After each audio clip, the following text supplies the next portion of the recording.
네, 저는 우리 교회에서 목사님을 도와서 주일학교와 청년부와 또 교회 행정 여러 가지를 섬기고 있습니다. 오늘 이 시간에는 제가 맡고 있는 파트 중에 청년들에게 좀 초점을 두어서 말씀을 전하려고 합니다. 청년부가 아니더라도 나는 마음은 청년이다. 나는 변함없는 20대 청춘이다. 그런 마음이 있으신 분들은 다 해당이 됩니다. 특별한 말씀이 아니고 일반적으로 적용할 수 있는 말씀이기 때문에 귀담아 들으시되 청년들은 더 집중해서 들어주시면 감사하겠습니다.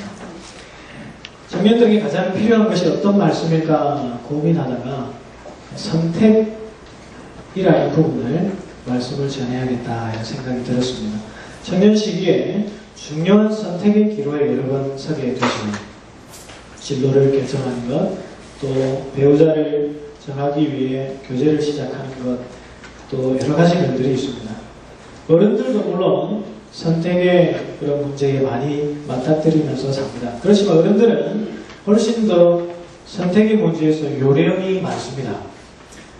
경험도 많고, 그래서 뭔가 선택해야 될 때 바라볼 수 있는 폭이 훨씬 넓어서 쉽게 선택할 수 있는 편이고, 또 때로 잘못 선택했다 하더라도 그것을 충분히 받아들일 수 있는 그 충격을 흡수할 수 있는 내성이 생겨있고, 또 잘못된 선택이라 할 때 그것을 돌이키고 교정할 수 있는 그런 요령이 훨씬 많은 것이 사실이죠. 그런데 청년들, 젊은 분들은 대부분 한 번 잘못 선택하면 아주 치명적입니다. 대처할 수 있는 요령이 아직 부족해서 큰 위기로 작용하는 경우가 많습니다. 그래서 더욱더 한 번 선택할 때 잘해야 하는 거죠. 후회 없는 선택을 하도록 바르게 선택을 해야 합니다. 그것을 전해야겠다 이 마음이 많이 들었습니다. 목사님이 지난 한 주간 총회로 출타하실 계획을 미리 말씀하시고 11월 첫 주일은 김 목사가 말씀하고 준비해보세요 하셨을 때 많이 기도하면서 무엇을 전해야 할까. 지난 화요일 리더 그룹 공부하면서 제가 이렇게 표현하기도 했습니다. 만약에 내가 오늘 이 자리에서 마지막 설교를 하게 된다면 이 말씀을 해도 되겠는가. 확신이 있어서 말씀을 전하게 됐다. 이렇게 리더들하고 나눴습니다. 물론 마지막 설교가 아니겠죠. 또 기회가 있을 겁니다. 그렇지만 내가 정말 마지막이라면 이 말씀을 청년들과 여러분들에게 나누었을 때 후회가 없겠는가 확신을 가지고 이 자리에 섰습니다. 끝까지 경청해 주시면 감사하겠습니다. 오늘 본문 말씀은 마르다 마리아 자매에 대한 이야기입니다. 예수님이 베다니 마을에 가셨을 때에 예수님을 마르다가 자기 집에 초대하게 되었습니다. 거실인지 방인지 모르지만 상석에 모셔놓고 자기는 부엌에서 열심히 음식을 준비하고 있었습니다. 미리 음식을 준비한 상황이 아니었습니다. 갑자기 일정이 조정이 되어서 예수님을 집에 모신 케이스가 된 거죠. 그래서 미리 준비가 안 되기 때문에 평소보다 음식 준비하는 시간이 많이 소요가 되었습니다. 음식을 준비하느라 진땀을 흘리고 있는데 동생 마리아는 주님 앞에 앉아서 가만히 말씀을 듣고 있었습니다.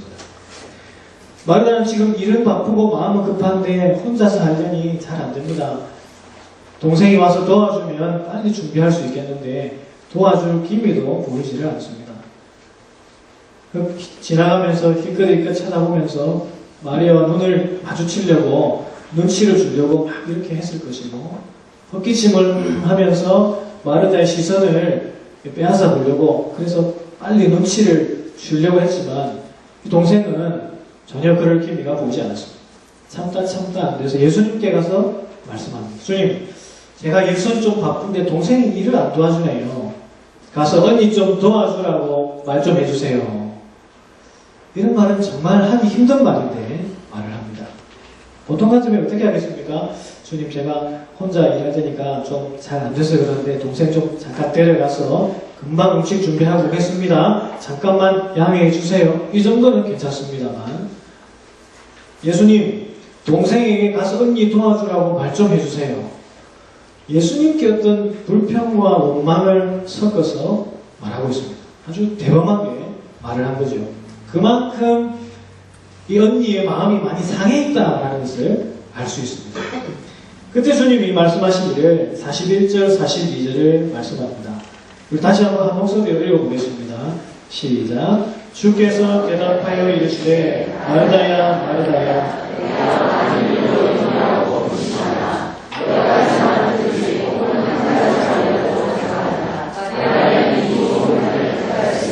빼앗기지 아니하리라 하시니라.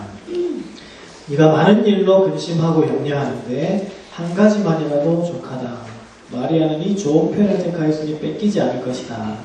이게 무슨 말일까? 예수님이 이 말씀을 통해 두 자매에게 뭘 말씀하고 싶으실까? 이것을 이제 설명을 드리겠습니다. 먼저 예수님은 마리아가 좋은 편을 택했다라고 말씀하십니다. 가만히 앉아서 말씀 듣고 있는 마리아에게 잘했다고 말씀합니다. 그럼 말하자면 어떻게 됩니까? 너는 좋은 편을 왜 택하지 않았느냐? 나쁜 쪽을 택했구나. 이런 말씀이 없는데 우리는 대부분 마르다에 대해서 그냥 심술쟁이 언니로 이렇게 생각하는 경우가 있습니다. 마리아는 지금 내 앞에 앉아서 얼마나 예쁘게 말씀 잘 듣고 있느냐, 말 얼마나 이쁘냐. 근데 너는 말씀 들을 생각은 안 하고 그 뭐 음식을 준비한다고 왔다 갔다 하고 어디 그렇게 정신이 팔려있느냐, 네가 더 문제다. 이런 말씀이 아니라는 거죠. 오늘 전에 어떤 집사님이 자기 대학생쯤 되는 딸에게 늘 이렇게 책망하는 것을 들었습니다. 너는 앞으로 마리아 같이 될 거가 마르다 같이 될 거가, 좀 마르다가 될 거냐 마리아가 될 거냐 늘 이렇게 묻더라고요. 무슨 말입니까? 주님 말씀 잘 듣고 예배 잘 드리는 마리아 같이 되라는 의미인데 괜히 마르다는 이상한 여자로 만든다고 생각이 들었습니다. 부엌에서 밥하는 마르다를 보고 믿음도 별로 없고 말씀 듣는 것 제쳐주고 다른 일에 신경 쓰고 동생 질투나 하는 아주 신앙이 부족한 사람으로 오해하는 경우가 종종 있습니다. 아니라는 거죠. 또 하나 예수님 하신 말씀 중에 앞부분에 마르다야 마르다야 네가 많은 일로 염려하고 근심하나 한 가지만이라도 족하다. 어떤 분은 이렇게 말씀하신 것을 보고는 그렇지, 예수님은 마르다가 밥하는데 지금 신경을 너무 많이 쓰고 있으니까 생각해 주셔서 나는 반찬 많이 필요 없다. 한 가지만 하면 된다. 나는 밥에 그냥 김치만 가져도 맛있게 먹을 수 있다. 이렇게 오해를 또 하는 경우가 있습니다. 그럴듯한데 사실 예수님이 지금 음식 가짓수를 이야기하는 것도 아니거든요. 이 말씀은 마리아가 더 좋은 선택을 했다, 마르다는 지금 분주하다, 두 사람의 행동을 비교하는 말씀이 아닙니다. 두 사람 다 옳은 선택을 했다라는 말씀입니다. 네가 지금 많은 일로 염려하고 근심하는데 네가 하나님 기쁜 주님을 나를 지금 기쁘게 하기 위해서 음식 준비하는 건 참 귀한 일이다. 그렇지만 마리아가 이것을 선택한 것도 내가 볼 때는 너무 귀하고 좋은 것이니 인정해주라. 그 말입니다. 하나님을 기쁘시게 해드리기 위해 단 한 가지라도 똑바르게 선택하고 행동한다면 나는 충분히 만족하고 기뻐한다. 좋은 것을 선택해준 백성이라고 여기겠다. 그러니 마리아를 너무 나무라지 말아라. 그 말씀입니다. 마리아를 한편으로 보호해 주시면서 마르다의 마음이 상한 것을 다 읽어주시는 그런 말씀이죠. 마르다나 마리아 둘 다 좋은 선택을 했다라고 인정해 주시는 말씀입니다. 오늘 이 말씀은 바로 무엇이 옳은 선택인가, 무엇을 선택하는 것이 올바른 것인가, 그것을 생각하게 해주는 말씀입니다. 마르다가 어떤 사람인지 성경을 통해 조금 더 살펴보겠습니다. 마르다는 참 신앙이 좋은 사람이었습니다. 신앙심이 깊은 사람입니다. 요한복음 11장을 보면 이 자매들의 이야기가 한 번 더 나옵니다. 오빠 나사로가 죽었을 때 사건이 기록되어 있습니다. 오빠가 죽고 뒤늦게 나흘이나 늦게 오신 예수님, 그 예수님을 마르다 마리아가 영접하는 장면이 요한복음 11장에 있습니다. 이 장면을 잘 보면 마르다가 언니답게 참 성숙하고 철이든 모습을 보여줍니다. 오빠의 장면을 이미 마쳤습니다. 집에는 이 자매들을 위로하기 위해 많은 손님들이 와 있었습니다. 예수님이 오신다라는 소식을 마르다가 듣고는 집에 손님이 있지만 일을 제쳐두고 얼른 그냥 버선발로 마을 입구까지 예수님이 계신 곳으로 달려가서 인사를 합니다. 처음에는 좀 투정을 부리죠. 예수님 왜 이제 오셨습니까? 여기 계셨더라면 우리 오라버니가 죽지 않고 살았을 텐데요. 서운한 표현을 먼저 합니다. 그러나 거기서 끝나지 않고 이어서 주님 먼 길을 저희들 위로하러 오셨는데 저희들에게 큰 위로가 될 줄을 믿습니다. 이렇게 인사합니다. 늦게 오신 예수님 무안해 하시지 않도록 늦게라도 오신 거 감사합니다. 이런 표현을 해요. 그리고는 다시 집으로 막 돌아가서 멍하니 앉아있는 마리아를 흔들어 깨우죠. 정신 차려라. 지금 예수님 오셨다. 빨리 나가서 인사드리자. 다시 마리아를 데리고 동구 밖까지 나갑니다. 여전히 예수님 그 자리에 서 계셨는데 마리아는 예수님을 보자마자 언니하고 똑같은 말을 합니다. 왜 이제 예수님 오셨습니까? 여기 계셨더라면 우리 오라버니가 죽지 않았을 텐데요. 이 말뿐입니다. 언니는 늦게라도 오신 예수님이 무한히 하실까봐 이제라도 오셔서 저희들 위로해 주시면 저희들 큰 힘이 되리라 믿습니다. 이러는데 동생은 그냥 투정만 하는 거예요. 왜 이제 오셨어요? 왜 이제 오셨어요? 투정만 합니다. 이 장면만 봐도 동생이 아직 철이 없다라는 생각이 많이 듭니다. 마르다는 누가복음 10장, 요한복음 11장 두 곳에 나오는데 분명 마리아보다 더 성숙한 모습, 철이 든 모습을 보여줍니다. 예수님을 공손히 섬기려는 모습을 보여줍니다. 마르다가 결코 동생보다 못한 언니가 아니라는 것입니다. 예수님이 우리 집에 오셨는데 음식을 장만해서 대접해드려야지. 늦게라도 오빠의 장례식에 오셨는데 달려가서 인사드려야지. 얼마나 귀한 마음입니까? 보통 집회나 행사가 있을 때 뭐 도와드릴 거 없습니까? 제가 이번에 뭐 해야 할 거 없을까요? 이렇게 물어보는 사람하고 그냥 집회나 행사가 있을 때 그냥 와서 참석하는 사람하고 보면 누가 더 신앙이 좋은 사람이겠습니까? 대체로 뭔가 섬기려 하고 베풀려고 하고 뭐 하나 필요하지 않을까요? 제가 할 일 있으면 뭐든지 말씀해 주세요. 이런 분들이 훨씬 신앙이 좋은 분들이지요. 마르다가 그런 모습이었습니다. 얼마나 귀한 마음입니까? 그 마음을 가지고 예수님께 음식 대접하는 것 선택하고 지금 음식을 준비하는 중입니다. 예수님은 그것을 귀하게 여기시고 좋은 선택이라 말씀하셨습니다. 요한복음 11장 아까 말씀드린 죽은 나사로를 찾아오신 이 대목에서 이런 표현이 하나 있습니다. 예수께서 본래 마르다와 그 동생과 나사로를 사랑하시더니 본래 마르다와 동생과 나사로를 사랑하시더니 여기는 마리아 이름이 빠져있을 만큼 마르다를 평소에도 사랑했다, 좋게 여겼다라는 그런 표현이 있습니다. 마리아보다 못하다거나 언니보다 못하다거나 말씀 듣는데 생각이 없고 은혜를 사모하지도 않고 그런 사람이 아니라는 것은 분명합니다. 오히려 마리아가 좀 철이 없습니다. 예수님 앞에 있으면서 물 한 잔 갖다 드릴 생각도 못하고 언니가 부엌에서 아주 부산을 떨고 있어도 도와줄 생각도 못하고 예수님 뒤늦게 자기 오빠가 죽은 그 자리에 오신 것 보고 원망과 탄식을 그냥 쏟아내고 신앙이나 경험이나 연륜이 언니만큼 성숙하지 못했습니다. 자기 눈에는 그저 자기 눈앞에 앉아 계신 예수님이 좋았을 뿐이지요. 그래서 그 말씀 듣는 것을 사모하고 거기에 흠뻑 빠져 있었던 것입니다. 그럼에도 예수님은 이 마리아를 평가하기를 자기의 그 인격과 수준에서 주님과 함께 있는 것을 선택한 그것을 보고 잘했다, 칭찬하고 있습니다. 이게 중요합니다. 마리아는 자기 수준, 자기 신앙의 상태, 그 선에서 최선을 다한 것이니 비난하지 말고 인정해주라. 마르다가 음식을 준비한 것도 좋은 선택이고 마리아가 꼼짝 않고 예수님 발치에 앉아있었던 것도 역시 좋은 선택이었습니다. 주님 말씀에 귀 기울이는 것을 통해서라도 기쁘시게 해드리려는 그 마음을 주님은 인정해 주셨던 것입니다. 그럼 그 한 가지만 잘하고 나머지는 좀 철없이 행동해도 괜찮은가? 아니지요.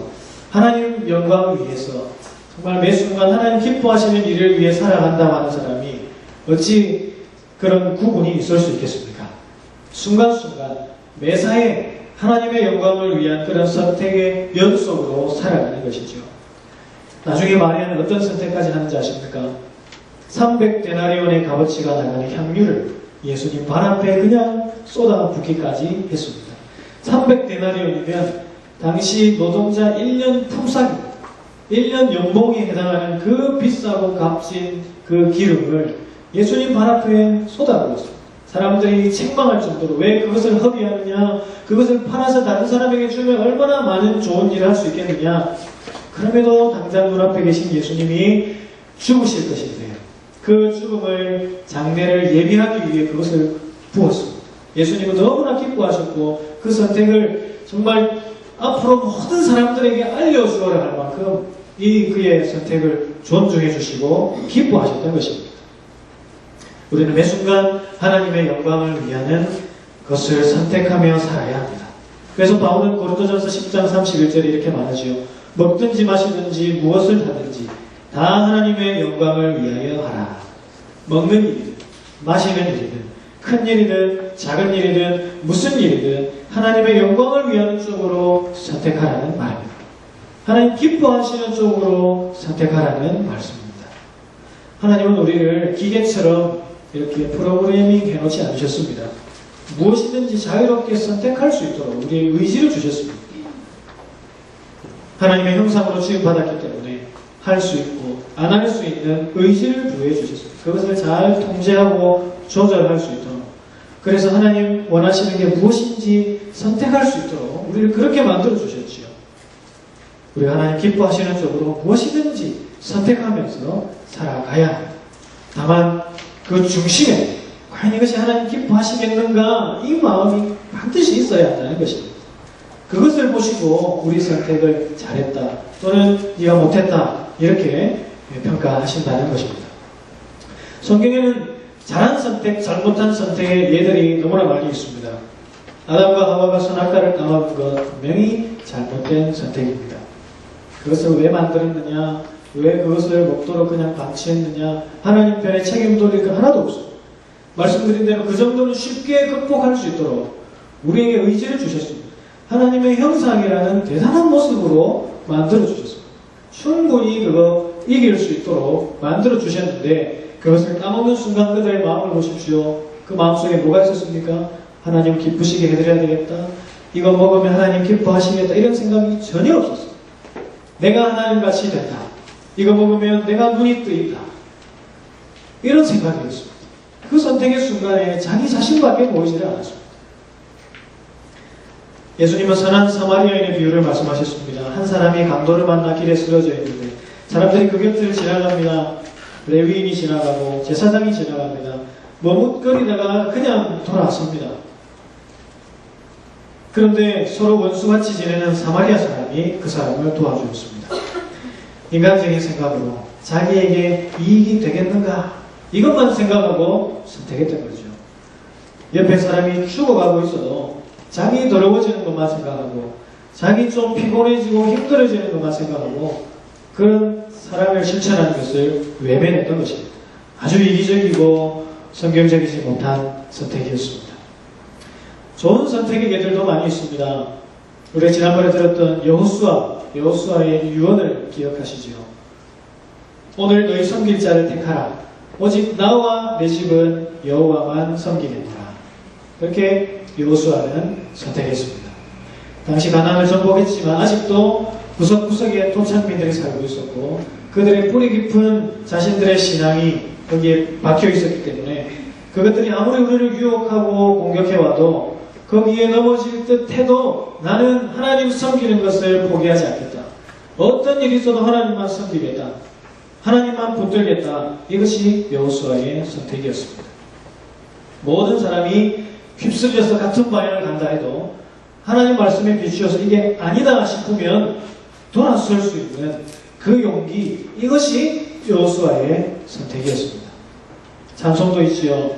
세상은 들리고 사람들 주를 떠나도 나는 주를 섬기리. 오직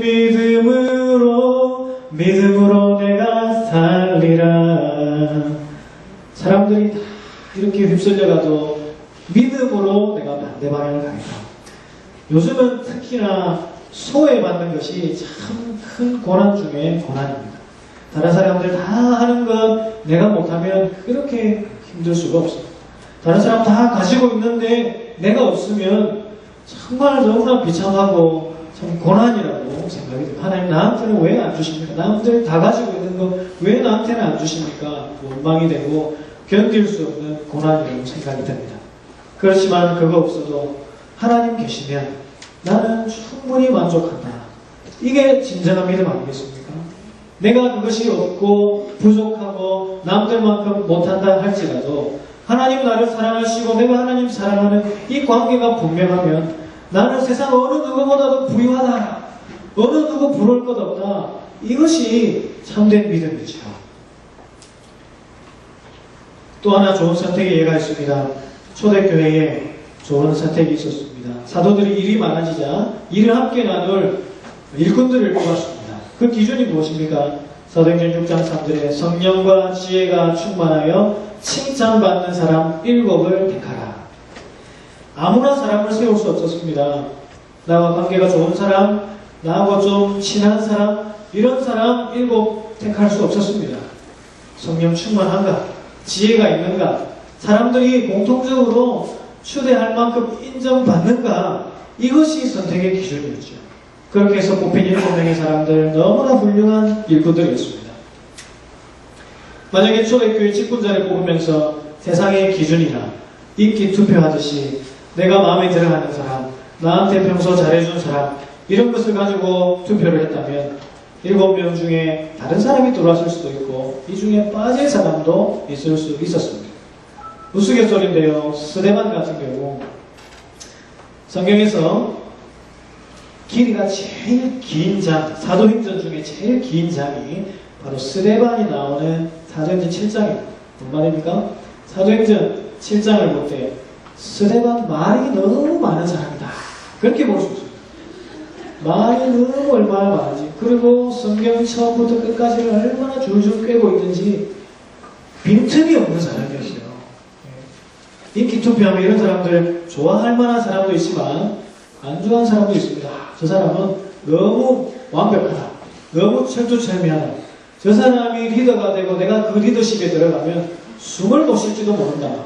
그런 생각에 인기 투표할 때 반대표가 분명히 나올 거예요. 그렇지만 스데반이 뽑혔다라는 것은 정말 많은 사람들의 인정을 받고 칭찬받았기 때문에 그 사람들이 뽑은 거죠. 내가 좋아하는 스타일이냐 아니냐 이것으로 선택하는 게 아니라는 것입니다. 저 사람을 선택하는 것이 하나님께 영광이 되겠다 싶을 때 여러 사람들이 인정하는가, 그것이 선택의 기준이라는 겁니다. 우리는 하나님의 영광을 위한 선택을 하면서 살아야 합니다. 그게 구체적으로 무엇인가? 방금 말씀드린 성경의 예를 통해서 구체적인 원리들을 뽑아낼 수 있는데요. 어떻게 하는 것이 하나님 기뻐하시는 선택인가? 하나님께 영광 돌리는 선택인가? 아까 아담과 하와가 선악과를 까먹은 것에 대해서 그것을 통해 볼 때에 뽑아낼 수 있는 좋은 선택의 기준은 뭐겠습니까? 하나님 말씀하신 것, 그것을 따르는 쪽으로 선택하는 거죠. 하나님이 따먹지 마라 했으면 안 따먹는 게 좋은 선택이지요. 성경에 하라 하면 그것을 하는 것이 좋은 선택이고, 성경에 하지 말라 하는 것 안 하는 것이 제일 좋은 선택입니다. 성경이 우리의 선택의 기준이 되어야 합니다. 당연한 말입니다. 강도 만난 자의 예를 볼 때 지나쳐버린 사람들, 이 사람들을 통해서 어떤 교훈을 받을 수 있습니까? 나의 유익보다 남의 유익을 먼저 생각하느냐, 이것이 좋은 선택의 기준이 될 수 있습니다.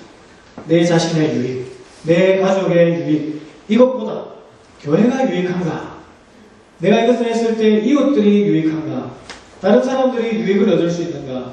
이것을 생각하고 선택하는 거죠. 당장에는 그것이 큰 고민이 됩니다. 나한테 피해가 가기 때문에, 나한테 손해가 있기 때문에. 그렇지만 그것을 선택했을 때 하나님은 반드시 네가 좋은 선택을 했구나 칭찬해 주십니다.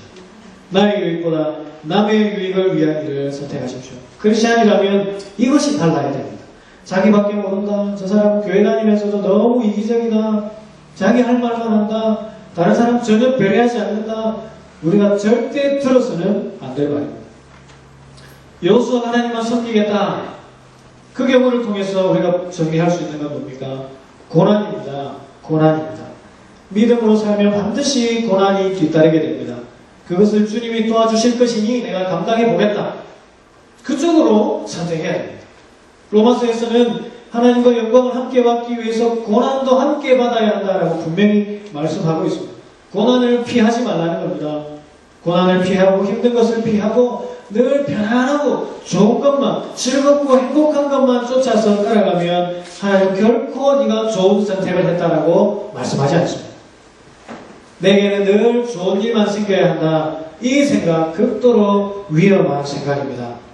내게 늘 좋은 일만 생겨야 하는데 조금 힘든 일 생기면 어떻게 됩니까? 이것은 정말 견딜 수 없죠. 이거는 나하고 안 맞는 부분입니다. 피할 부분이고 진리 앞에서도 타협해버리게 되고 그리고 감당해야 될 사명인데도 회피하게 됩니다. 뭐든지 못하겠다고 하는 나약한 사람이 될 뿐입니다. 내가 더 수고하겠다. 다들 머뭇거리고 있으면 그거 내가 해보겠다. 다른 사람이 다 가지고 있지만 내가 없는 거 있어도 그것 때문에 나는 전혀 힘들지 않다. 하나님이 나와 함께 계시기 때문에 나는 이길 수 있다. 이런 쪽으로 선택하고 그렇게 마음을 먹는 것이 좋은 선택이다라는 것입니다. 초대교회 칭찬받는 사람 7을 택한 그것을 볼 때는 어떤 기준을 정할 수 있습니까? 많은 사람이 동의하느냐 이것에 귀담아 들어야 한다는 것입니다. 내 생각에는 이게 틀림없다 싶어도 주변에 물어보십시오. 주변 사람들이 그렇다 하면 하고 아니다 내 생각에 이게 아닌 것 같다 하면 다시 생각해 볼 수 있어야 합니다. 특별히 청년들 다른 사람들과 의논하십시오. 조그만 거 하나라도 우리 소그룹 있잖아요. 같이 의논하고 내가 이런 결정을 해야 되는데 좋은 선택인지 모르겠다. 조언을 구하십시오. 부모님께서 한번 여쭤보십시오. 중요한 인생의 문제가 있을 때 부모님과 의논해야죠. 부모님은 내 이 전체적인 상황을 모르기 때문에 말해줘도 모른다 이게 아니고 그래도 여쭈어보고 의견을 나누는 것이 너무나 중요합니다. 내가 볼 때 아닌 것 같아 이렇게 말하는 사람이 주변에 한 명, 두 명 있다면 정말 다시 생각해 봐야 합니다. 그리고 나는 별 생각이 없는 부분인데 나는 아직 결혼할 생각이 없는데 주변에서 자꾸 이 사람 만나봐라 저 사람 만나봐라 이러면 결혼할 때가 됐나 보다 하고 진지하게 생각을 해야죠. 남의 말에 귀를 들을 수 있는 거 이거 좋은 선택할 수 있는 방법이 됩니다. 특별히 다른 사람들 나의 잘못을 지적할 때 불쾌합니다. 오기가 생겨서라도 기분 나빠서라도 내가 그걸 안 한다 이런 생각이 있습니다. 그렇지만 다른 사람이 자꾸 반복해서 나를 잘못을 지적하면 귀담아 듣고 교정해야 합니다. 지난 수요일 제가 수요 설교를 소교리 본다고 여기서 강의를 했습니다. 예배를 마치고 집에 돌아갔더니 아내가 소파에 앉아서 표정이 어두운 거예요. 예배를 마치고 많이 수고했어요. 오늘 말씀 뭐 좋았어요. 이러는데 표정이 어두워요. 표정이 왜 그래 어둡냐? 무슨 일이냐? 했더니 가만히 있다가 내가 예배에 도저히 집중을 못하겠었습니다. 예배에 집중이 안 돼서 당신 무슨 말인지 하나도 못 들었어요. 사모가 돼가지고 예배에 누구보다 집중해야지 왜 그랬냐? 했더니 하는 말이 당신 그 강대상 앞에 서가지고 왜 자꾸 움직이냐고. 근데 움직이고 찬양인도 할 때도 우리가 좀 그런데 좀 자제해야 돼. 찬양인도 하면서 자꾸 움직이고 막 스텝을 밟고 막 이러지. 왜 그러냐고. 제가 뭐라고 했겠습니까? 네가 앞에 한번 서봐라. 얼마나 긴장되는데 한번 서봐라. 이게 다리 하나 다른 것 해도 막 갈 거다고. 얼마나 떨리는지 아느냐. 그래서 저는 오늘 특별히 다리에 힘 빡 주고 참고 이렇게 했습니다. 제가 몇 번 들었던 말이기 때문에 오늘 이렇게 순종을 하는 거죠. 여러분 말을 듣는다는 것은 정말 진지하게 받아들여야 되는 사안입니다. 특별히 여러분, 우리가 설교 말씀을 드릴 때 유독 나한테 계속 찔리는 말씀들이 있습니다. 저 지난주도 이런 말씀 하셨는데 오늘도 안 넘어가고 이걸 지적하신다. 목사님이 나를 의도적으로 지금 설교 말씀을 통해 자꾸 지적하신다. 이렇게 생각할 것이 아니고 하나님이 내게 그것을 붙잡으라고 자꾸만 손에 쥐어주시는 거지. 이거 골라야 된다. 네가 이거 선택해야 된다. 지금 이 시기에 이 상황에 니한테 필요한 건 이거다. 그렇게 주시는데 그것을 왜 우리가 못 도착하십니까? 그걸 왜 자꾸 회피하십니까? 그걸 왜 선택하지 않으십니까? 하나님의 영광을 위하는 쪽으로 구체적으로 말씀드린 이런 기준을 따라서 선택하면서 가십시오. 하나님 말씀에 순종하는 쪽으로 선택하겠다. 다른 사람의 유익을 위한 쪽으로 선택하겠다. 힘들고 어렵고 고난이 있지만 내가 그걸 선택하겠다. 그 다른 사람들이 자꾸 여러 번 이야기하는 거 내가 귀담아 듣고 그쪽으로 한번 방향을 틀어보겠다. 이렇게 살아야죠. 여러분 정말 그 좋은 것을 선택하시기 바랍니다. 말씀에 어긋나면 단호하게 뿌리치시기 바랍니다. 말씀에 어긋난 걸 알면서도 이것을 자꾸 내가 행한다는 것은 독약을 마시는 것과 같습니다. 독을 마시는 것입니다. 왜 그렇게 자기를 망하는 길로 그렇게 끌고 가십니까? 다른 사람에게 해를 끼치는 일이라면 역시 뿌리쳐야죠. 남을 도와주지는 못할 망정 해를 끼치는 일을 선택하면서 굳이 그렇게 살 이유가 뭐겠죠? 내 편한 것만 골라서 하려는 그런 마음도 일찌감치 내려놓은 것입니다. 믿음의 길에 들어섰다는 것은 좁은 길을 가는 것입니다. 고난의 길을 가야 하는 것입니다. 이 길에 무조건 좋은 길, 평탄한 길, 행복하고 좋은 것만 있을 것이라고 기대를 하시지만 좀 접으실 수도 알아요. 고난이 올 때도 내가 주님이 계시니 받아들여 보겠다. 내가 감당하겠다. 그런 마음 가지시기 바랍니다. 반복해서 들려주는 메시지가 있다면 지난주에 말씀하셨는데 오늘 또 말씀하시네. 성경을 읽는데 또 비슷한 말씀 내게 주시니 그럴 때는 무조건 그 말씀을 붙잡아야 합니다. 그것이 가장 좋은 내가 지금 취할 수 있는 가장 좋은 선택이라는 것입니다. 여러분 앞으로 계속해서 신앙생활에 대해서 하기를 원하신다면 믿음의 길을 계속 달려나가기를 원하신다면 반드시 하나님 영광을 위하는 이것을 선택하면서 사시기를 바랍니다. 그때마다 잘했다 하나님 칭찬해 주실 것입니다. 왜 이것을 골랐느냐? 왜 굳이 안 해도 되냐 이것을 골랐느냐? 사람들이 뭐라고 해도 하나님 말씀에 비추어서 그리고 다른 사람은 유익이 되니까 그리고 다른 사람 위해서 내가 좀 힘든 거는 감당하겠습니까? 이런 마음에 골랐다면 뒤돌아보지 마시고 밀고 나가시라는 것입니다. 다른 사람이 뭐라 해도 지금 마리아가 그것을 선택하고 있는 게 기분 나빠도 마리아를 비난할 것이 아니고 내가 선택한 이 밥하는 것에 더 집중해야 한다는 것이죠.